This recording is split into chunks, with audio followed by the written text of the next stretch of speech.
Hi, welcome. On this police canine video, I want to talk about the issue of drive. And again, this is one of the things to consider when it comes to your role in terms of relationship. You as the pivot point and how that affects the focus of the dog. Okay, in terms of, again, talk about interaction-based methodology.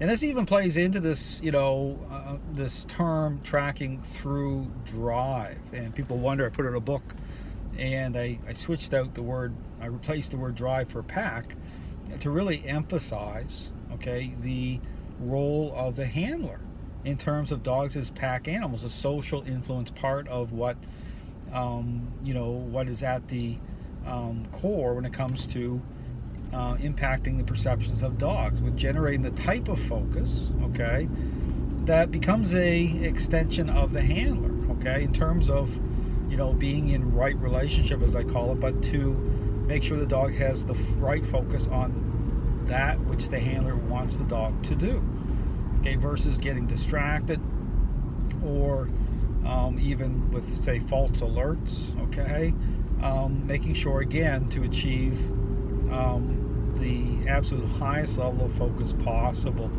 And so again, I switch out that word. That's what I'm doing. I'm emphasizing the role of the handler. Now, the issue about drive, understand, this is where you get into this whole thing about the naturalistic drive of a dog, of a police dog. And so what happens is that, and this is one of the interesting things too, when you get into this whole thing about talking about tracking through, say, drive, okay, and looking at some of the articles that have been put out on this this concept of the drive of the dog and the issue about speed, because this is a really great example as to what I'm talking about in terms of how trainers or how individuals see the drive of the dog and how that relates to being kind of separate and apart or independent, okay, of the handler's role. I talk about pivot point. That's what I'm talking about. Talking about, how that extends in and through, in terms of relationship, in and through the handler themselves. And so when people in the past have talked about the speed of a dog and, getting, tapping into the drive, speeding the dog up, getting the dog to go faster, where the speed itself will offset the dog's ability to become, distracted, right, to focus on something else, because the dog's going faster. Therefore, the tendency is a dog that will kind of supersede, right, that it's in itself, okay. And this is the thing about talking about how, trying to get people to think different here, to think a little deeper about things, how that in itself will counter, okay, the issue about focus, as though as though your role in that isn't critical, doesn't play a role in terms of, how you're seen, how you're perceived by way of relationship. Dogs as social animals, whereas it's not just about speed, okay. That's my kind of main point here, is to say that it's just not independent that way, is to say, well, we speed the dog up and the speed alone is what you should be looking at, absent, okay, considering the importance about how you're perceived, the absolute foundation of that. Just like I use the parenting example a lot on my videos, okay, to help people understand the importance of their role, because it's no different than a child-parent relationship, where the parenting style, okay, how that parent is engaged with and interacting with the child, where considering the establishing parental influence, but the impact that has on the perceptions of the child in terms of their attitude, okay, in terms of their focus, everything that goes along with that, just how critical your parental role really is. And it's no different, dogs are social animals. So when I understand in the past, when people talk about use that word drive, okay, naturalistic drive the dog, it's almost like you're taking that and kind of putting it in its own separate little compartment, okay. Picture like a a drawer where you put your clothes into. You're separating your socks from your shirts, from your pants, right? It's like they're taking that speed, right, and they're just putting it up into the sock drawer, and they're not tying it together as though it's part of the body, right? It's just like, okay, the socks are still part of what goes on the body, and the shirt, the pants, right? You just don't walk out just with your socks on, okay?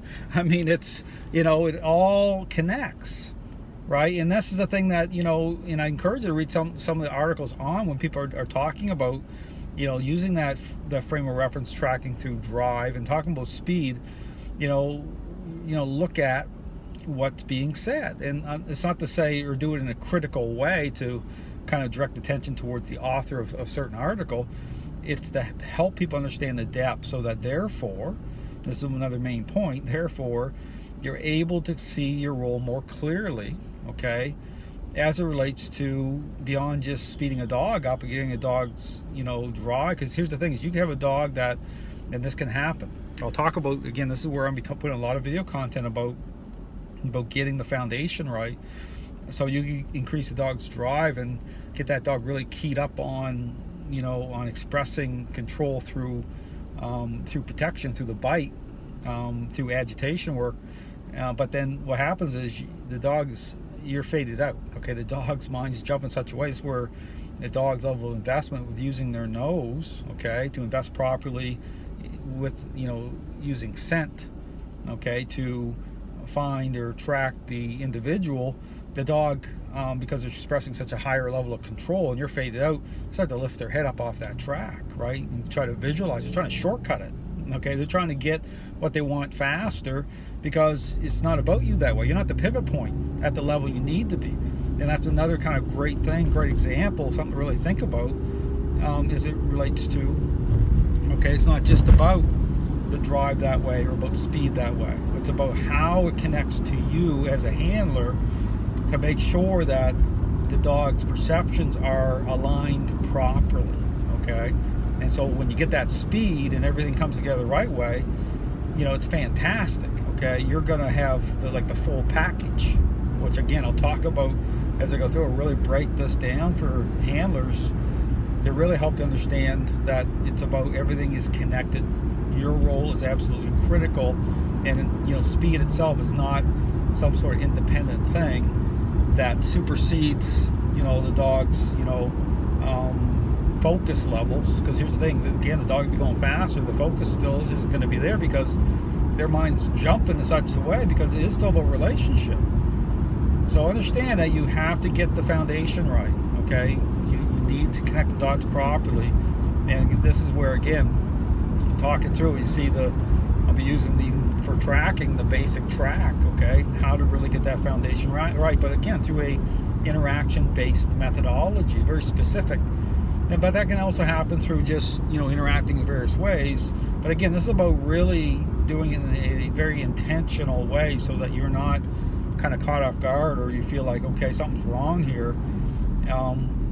It's really to break this down, so it's just to focus on to training rather than something wrong with the dog, okay?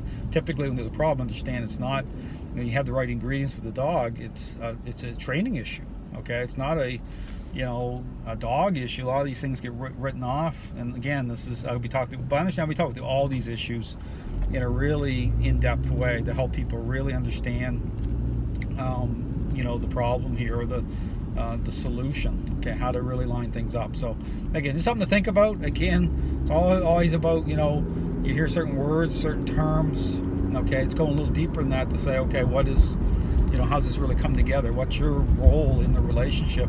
What role do you play? It's absolutely critical. You play an absolutely critical role in terms of, getting the absolute, best out of your dog, out of your team. Thanks for watching.